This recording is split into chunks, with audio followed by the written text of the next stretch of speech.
Have you ever taken a moment to really watch how an elderly parent or grandparent walks?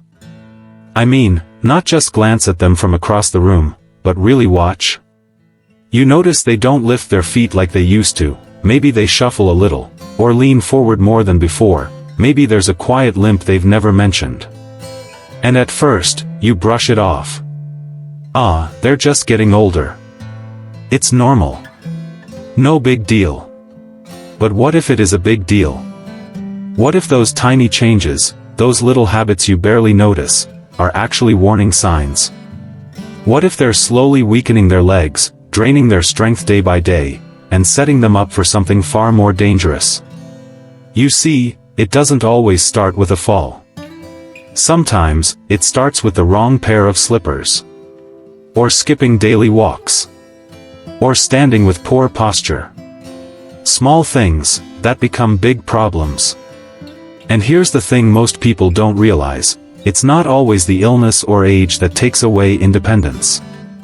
Sometimes, it's the silent mistakes in how we move, and we don't even know we're making them. In today's video, we're going to uncover 9 common walking mistakes that many elderly folks make, often without even realizing it, and how those mistakes can lead to weak legs, poor mobility, and loss of confidence. And let me tell you this, mistake number 7 is something even experienced caregivers and professionals often overlook. If you care about someone in their golden years, someone you love, someone who deserves strength and dignity, you need to hear this. So don't go anywhere.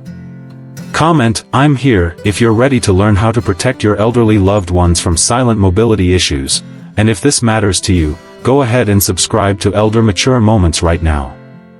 Because together, we're not just watching them grow older, we're learning how to help them age well. Let's get into it.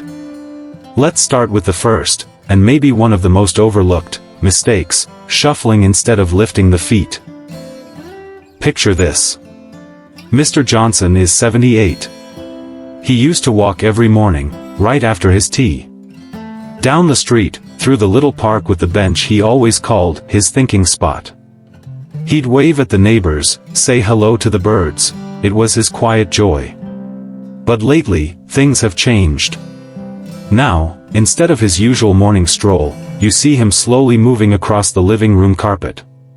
Dragging his feet. One foot barely lifts off the floor. The other slides behind. It's not a walk anymore, it's a shuffle. And here's the thing. He probably doesn't even realize he's doing it. And maybe you didn't either, until now. Shuffling seems harmless, right? It looks like a gentle way to move. Safe. Careful. Controlled. But here's the truth. Shuffling actually does more harm than good. It shortens the stride. It reduces the engagement of the key leg muscles. Over time, it weakens the hips, the calves, and even the ankles. And when those muscles stop working the way they should, balance becomes shaky. Falls become more likely. Yes, more likely. Ironically, the thing that feels safer, shuffling, actually increases the risk of tripping. That sliding foot can catch on a rug, a tile, a slight rise in the floor. And all it takes is one bad fall. One tumble that leads to a fracture, or worse. And suddenly, everything changes. So what can you do? It starts small. Encourage toe lifts during daily movement. Simple ankle circles in a seated position. Balance exercises using a sturdy chair for support. Anything that keeps those feet lifting and those muscles firing. Because walking should never be a slow decline, it should be a daily act of strength. And if we can help our loved ones stay strong with every step, why wouldn't we? But dragging the feet isn't the only silent culprit. There's another danger, and it's hiding right where you might not expect it, in the shoes they wear every single day. Let's talk about something that seems simple, but makes a world of difference. The shoes they wear. Now, imagine this. Mrs. Ade, 74 years old, wakes up and slips on her favorite pair of house slippers. They're soft, warm, and easy to slide into. She wears them all day, from the bedroom to the kitchen, then out to the front porch. They feel cozy, gentle, comfortable. But lately, she's been complaining about sore knees, tightness in her back, and this lingering ache in her legs, even though she hasn't done anything strenuous. At first, she thinks it's just age catching up. And maybe that's what you'd think too. But take a closer look. Those soft, worn-out slippers. They've got zero arch support. The sole is flat and flimsy. The cushion? Practically non-existent. Her feet are working overtime just to stay balanced, silently compensating for a lack of stability. And here's what most people don't realize. Your shoes are your foundation. If the base is unstable, everything above it begins to suffer: your ankles, your knees, your hips, even your posture. Poor arch support doesn't just affect the feet. It shifts the alignment of the whole body. And for the elderly, whose joints and muscles are already working harder, that small shift can lead to fatigue, soreness, and even missteps. There's a common belief that soft means safe. That as long as it feels gentle, it must be good. But softness can actually be deceptive. What they really need is support. Shoes with a firm sole. Good arch support.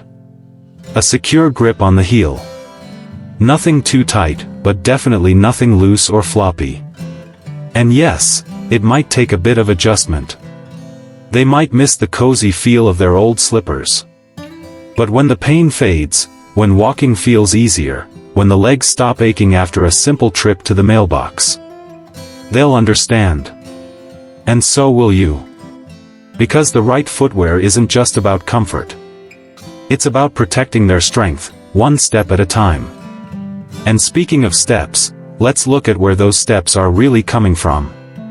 Let's talk about what's happening from the hips up. Because posture plays a bigger role than most people think. Let me ask you something. Have you ever watched someone walk and noticed they're leaning forward, just a little too much? Their shoulders hunched. Chin tucked in. Their gaze fixed on the floor, like they're afraid of looking up. It's more common than you might think. Especially among older adults. You see it everywhere, at the grocery store, outside places of worship, even just walking to the mailbox. That slow, forward-tilted shuffle. That bent spine. That drooping neck. And here's what's heartbreaking. Most people think it's just part of getting older. That it's unavoidable. That once the back starts bending, there's no turning back. But that's not the full story. In many cases, this kind of poor posture while walking isn't just natural aging, it's the result of weak muscles, poor habits, and years of unnoticed compensation. Here's what actually happens. When someone leans forward as they walk, they're shifting their center of gravity. Instead of standing tall and balanced, they're putting extra pressure on their knees, their hips, and especially the front of their legs. That forward tilt throws off muscle engagement. Some muscles are forced to do all the work, while others, like the glutes or lower back, get barely used at all. Over time, the unused muscles start to weaken. The overused ones tighten up. And walking becomes more draining, more painful, and more risky. It's a silent cycle that creeps up gradually, until one day, standing straight just feels wrong. But here's the good news, it's not too late. Correcting posture doesn't require a fancy gym or expensive equipment. Sometimes, all it takes is awareness. Try walking alongside a wall, gently keeping the back of the head, shoulder blades, and heels near the surface. Use full-length mirrors to check alignment during walks around the house. Or even place a gentle reminder sticky note near the front door: stand tall. Shoulders back. These little cues can make a huge difference over time. Because when posture improves, so does confidence, and breathing, and balance. It's not just about standing tall, it's about walking with purpose, with strength, and with pride. But posture is only part of the equation. Let me ask you this. How often are they actually moving? Because the next mistake isn't about how they walk, but how little they're walking at all. Let's talk about something that doesn't always look like a mistake. But slowly, quietly, it chips away at strength, independence, and overall well-being. Not walking enough. Now picture this. Mr. Bello retired at 67. After decades of hard work, early mornings, and long commutes, he finally had the chance to rest. At first, it felt good. He spent more time on the couch, caught up on his favorite shows, took longer naps in the afternoon. And you know what?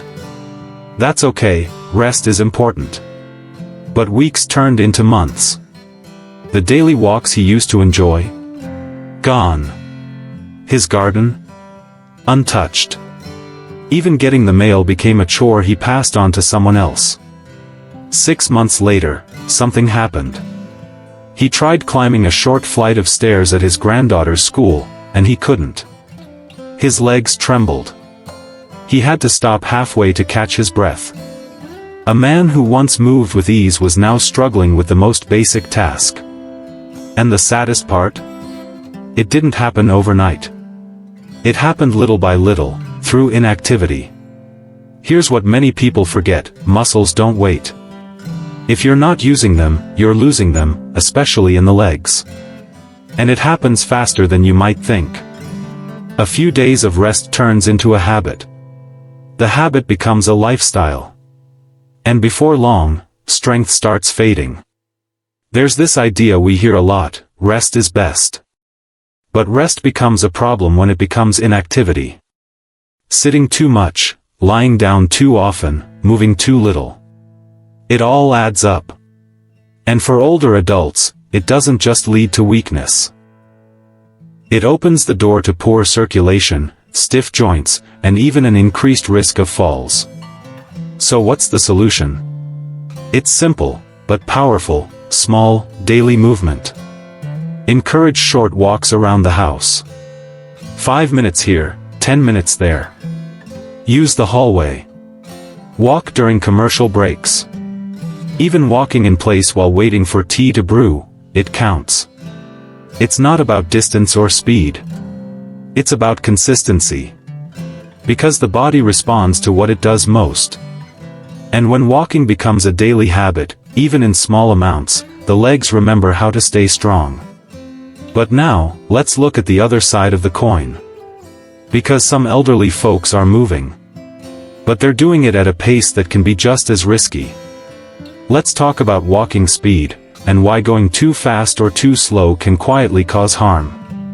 Now let's talk about something that seems harmless: how fast or how slow someone walks. You'd think that as long as they're walking, that's good enough, right? But here's where things get tricky. Because not all walking is equal. Let me tell you about Mrs. Grace. She's 72, full of life, and determined not to slow down like the others, as she puts it. Every morning, she sets out with her walking stick in one hand and determination in the other. She moves fast, very fast. She believes if she pushes herself, she'll stay fit. But here's the problem: she's constantly out of breath. Her steps are sharp, a bit uneven, and her upper body leans slightly forward, trying to keep up with her own pace. She finishes her walks exhausted, sometimes dizzy, and yet she insists she's doing the right thing. And on the other hand, there's Mr. Danjuma. He walks very slowly. So slowly that each step barely covers ground. He takes tiny strides, barely lifts his feet, and moves like the wind might blow him over. Both of these people are trying. They're showing up, making the effort. But the pace of their walk is quietly affecting their health. Here's why. Walking too slowly often means the leg muscles aren't being engaged properly. The stride is too short. The rhythm is uneven. There's no challenge, just minimal movement. And walking too fast? That can lead to overexertion, poor form, and imbalances. The legs start compensating, the body tightens, and it becomes more about getting through it than actually benefiting from it. There's a common myth out there, as long as you're walking, you're doing fine. But that's not always true. The key is rhythm. A steady, safe, and consistent pace that engages the muscles without straining the body. So how do we find that sweet spot? One way is using music. Pick songs with a calm, steady beat, something that encourages a natural, relaxed stride. Or use a metronome app that ticks at a comfortable pace to walk along to. Another simple tip? Watch their breathing. They should be able to hold a conversation while walking. If they're gasping for air, they're pushing too hard. If they could fall asleep mid-walk, it's time to pick up the pace a bit. Finding the right rhythm isn't just about the legs, it's about the whole body working together. And that brings us to something most people never think about when they see someone walking. The arms. Yes, the arms have a bigger role in walking than most people realize. Let's explore that next. Because how an elderly person uses, or doesn't use, their arms could be silently throwing off their balance. Now let's turn our attention to something that often goes completely unnoticed. The arms. Yes, the arms. Most people don't even think about what their arms are doing when they walk. But let me tell you, it matters more than you might think.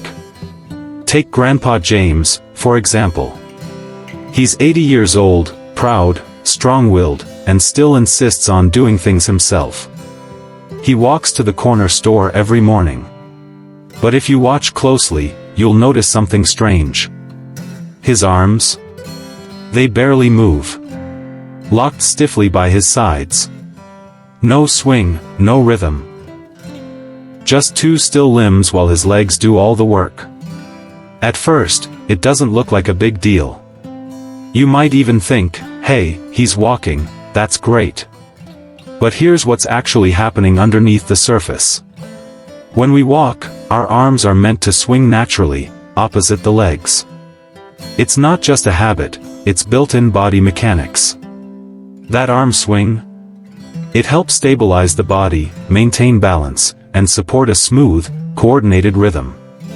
It keeps the torso from twisting too much. It helps with momentum. It even reduces the effort required from the legs. But when the arms are held stiff, or barely move at all, the body starts to overcompensate. The legs work harder. The spine gets tighter. The entire movement becomes less efficient, more rigid, and frankly, more exhausting. And here's the problem. Most elderly people don't even realize they've stopped swinging their arms. They hold shopping bags. They walk with their hands in their pockets. Or they've developed stiffness in the shoulders and just don't move them like they used to. There's also a dangerous belief out there, that arm movement is optional. That it doesn't really matter. But it does. So, what can you do? Start with simple awareness. Ask them to shake out their arms before a walk. Loosen the shoulders. Encourage a gentle, relaxed swing, nothing exaggerated, just natural movement, opposite the legs. Even walking with a light rhythm in the background, music, clapping, tapping, can help bring back that natural flow. You'd be surprised how quickly posture, stride, and balance improve when the arms are brought back into the equation. Because walking isn't just about the legs, it's a full-body effort. And the more connected the body feels, the safer and smoother every step becomes. And while we're on the topic of rhythm and balance, let me ask you something. Have you ever noticed someone's stride looking a bit off? One leg doing more work than the other? A subtle limp? A wobble? Let's talk about that next. Because uneven strides are another silent signal that something's not right. Let's take a moment and really focus on the way someone walks, not just how fast or how slow, but the pattern of their steps. Have you ever noticed one leg doing more work than the other? Maybe they sway slightly to one side. Or there's a tiny hitch in their step, like the left foot lands louder than the right. Sometimes it's subtle. Other times, it's more obvious, a limp, a dragging foot, a small but constant shift in weight. This is what we call an uneven gait, and it's something you should never ignore. Because behind that unevenness is usually a deeper story. It could be hidden pain in the hip, the knee, or even the lower back. It could be muscle weakness, maybe on just one side of the body. Sometimes, it's the result of a past injury that never fully healed. Other times, it's neurological, a message from the brain that's just not getting through the way it used to. And here's where things can spiral. When one side of the body isn't pulling its weight, the other side has to work overtime. That's called overcompensation. And over time, it wears the body down. The strong leg becomes tired. The joints on that side become stressed. The spine adjusts to the imbalance. And slowly, what started as a small limp turns into a full-body misalignment. And yet, people will often say, "Oh, it's nothing. It'll fix itself." But here's the truth, it won't. Uneven gaits don't just go away. They require attention. Without the right support, whether it's physical therapy, home-based strength exercises, or the proper walking aid, the body just keeps adjusting to the imbalance. And eventually, that imbalance leads to even greater problems, like chronic pain, joint inflammation, and yes, an increased risk of falling. Now, that doesn't mean rushing out to a clinic right away. Sometimes, a few simple at-home routines can help tremendously. Leg lifts, ankle rolls, and seated marching. Exercises that slowly bring back balance and strength, especially to the weaker side. Other times, using a cane or walker the right way, on the correct side, at the correct height, can ease the pressure and help retrain the body's rhythm. The key is paying attention early. Noticing that uneven stride. Asking the hard questions, is there pain? Is one leg weaker? Is balance off?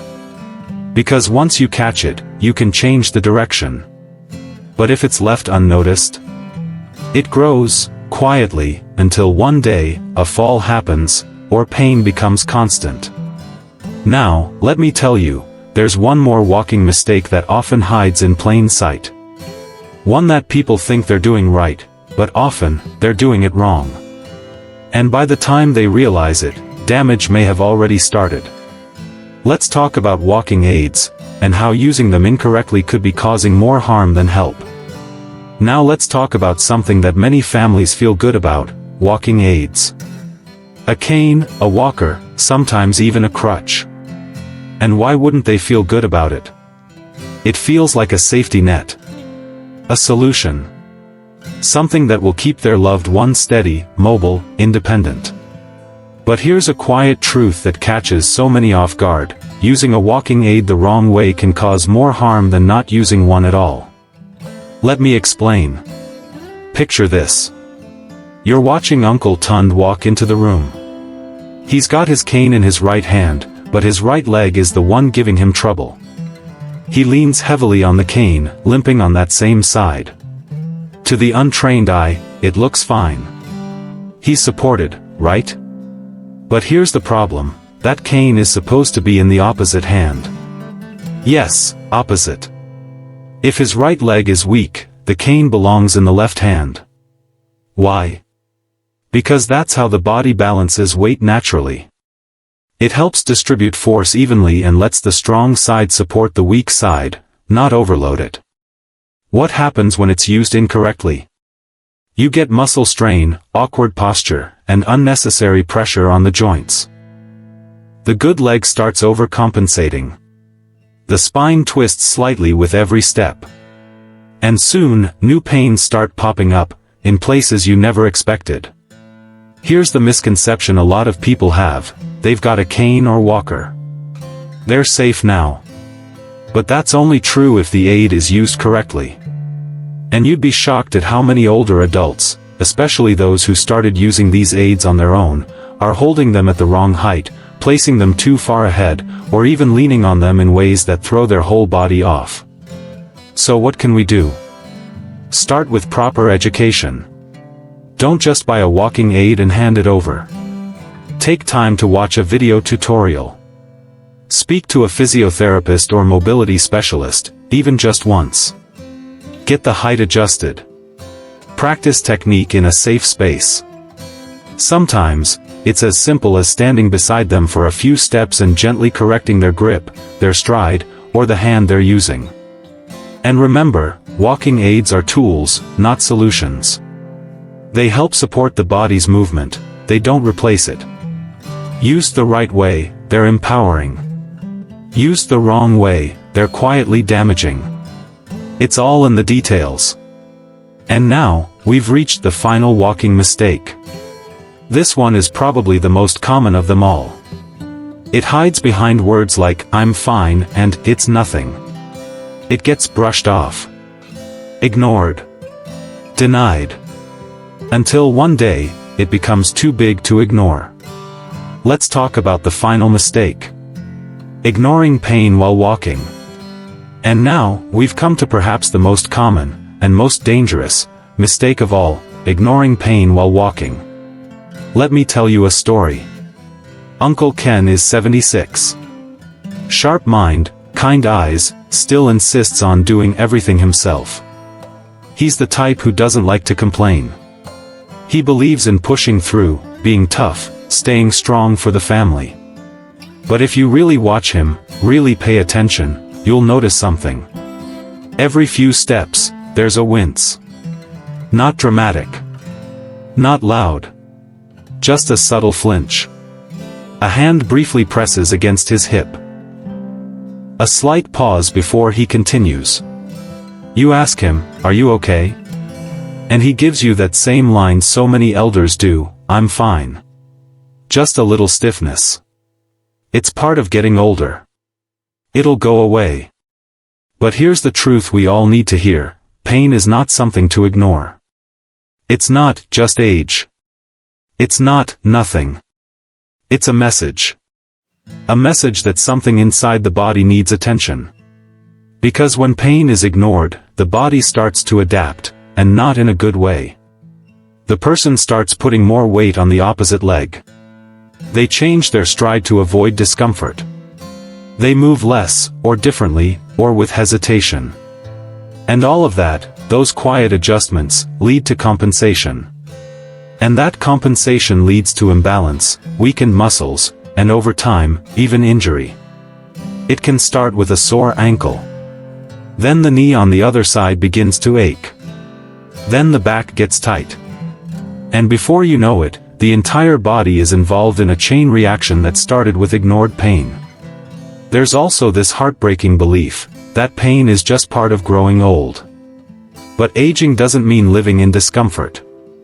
Pain is not a price we have to pay for more birthdays. Yes, our bodies change. Yes, they slow down. But pain is a signal. A red flag. A whisper, or sometimes a shout, from the body asking for care. So what can we do? Start by listening. If your loved one says they're fine, but you see them grimace, ask again, gently.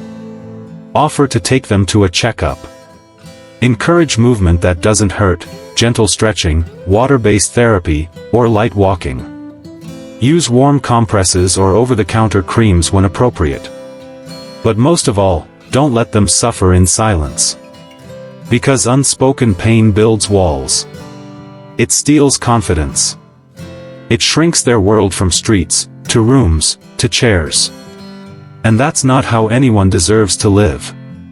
So now, after hearing all of this, the dragging feet, the unsupportive shoes, the slouched posture, the inactivity, the poor pacing, the stiff arms, the uneven strides, the misuse of walking aids, and the hidden pain. You're probably asking yourself, so what do I do now? What do I do when someone I love is showing one, or more, of these signs?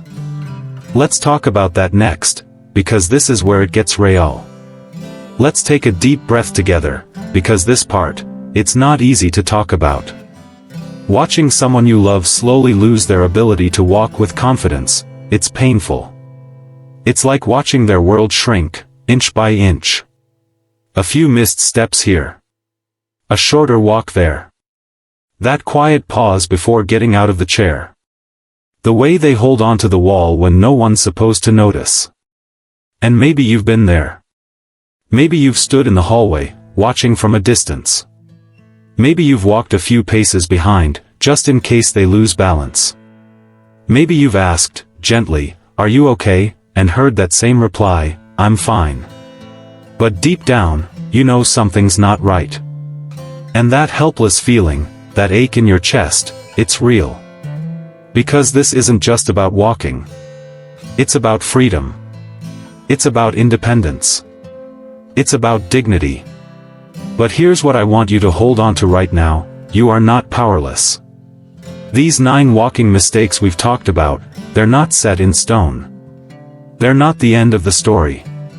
They're signals. They're signs. And most importantly, they are correctable. The fact that you're here, listening, caring enough to learn, it means you're already doing something that most people never take the time to do. You're choosing awareness over assumption. You're choosing compassion over convenience. You're choosing preparedness over fear. And that changes everything. So start small. Don't try to fix it all overnight. Start with one thing. Maybe it's replacing those old slippers with a pair of supportive walking shoes. Maybe it's inviting them for a short walk every evening after dinner, just 5 minutes to move and talk. Maybe it's helping them adjust their cane, or gently encouraging them to stand tall as they walk. Maybe it's simply checking in more often. Asking how their legs feel today. Watching for that wince. Holding their hand, if they'll let you. Because every little action you take sends a message: you matter. Your movement matters. Your life still has momentum. And the beauty of it all? It doesn't take medical training. It doesn't require fancy equipment. It just takes attention, care, and love. With a little awareness, and a whole lot of heart. We can help the elderly in our lives walk stronger, steadier, and with far more joy than they thought possible. They deserve that. And you deserve to know that you made a difference. Now, let's wrap this up together, because I've got one last thing I want you to hear. Let's take a moment to gently walk back through everything we've uncovered today. To quickly recap. We talked about 9 common walking mistakes that can quietly, and often unknowingly, weaken the legs of our elderly loved ones, from shuffling instead of lifting the feet, to wearing the wrong kind of shoes, poor posture, not walking enough, or even walking too quickly or too slowly. We explored how not swinging the arms, walking with an uneven gait, or misusing a cane or walker can slowly create more harm than help. And we ended with the one that's hardest to talk about: ignoring pain while walking. Because sometimes what we dismiss as just age is really a signal calling out for care. Each one of these mistakes might seem small on its own. But together, they can quietly steal away strength, independence, and confidence, until one day, walking becomes a fear, instead of freedom. But now, you see them. Now, you know what to look for. And that awareness? That's powerful. Now I'd love to hear from you. Have you noticed any of these walking habits in someone you love? Or maybe, if you're being honest, in yourself. Share your experience in the comments. Tell us what you've seen, what you've learned, or even what questions you still have. We read every single one. Because this isn't just a video, it's a conversation. It's a community. And you're part of it. And if this video helped open your eyes, or your heart, just a little more. If it gave you insight, or made you think of someone you care deeply about, then go ahead and subscribe to Elder Mature Moments right now. Not because of numbers. Not because it's expected. But because this channel is here to give you the kind of wisdom, compassion, and practical support that makes a real difference in the lives of the elderly, and the families who love them. We've got more videos coming, more tips, more awareness, more moments that matter. So hit that subscribe button. Tap the bell if you'd like. And be part of this journey with us. Because around here, we don't just talk about aging, we learn how to age well, together. Thank you for spending this time with us. Stay kind. Stay strong. Stay informed. And until next time, this is Elder Mature Moments, where we grow wiser, together.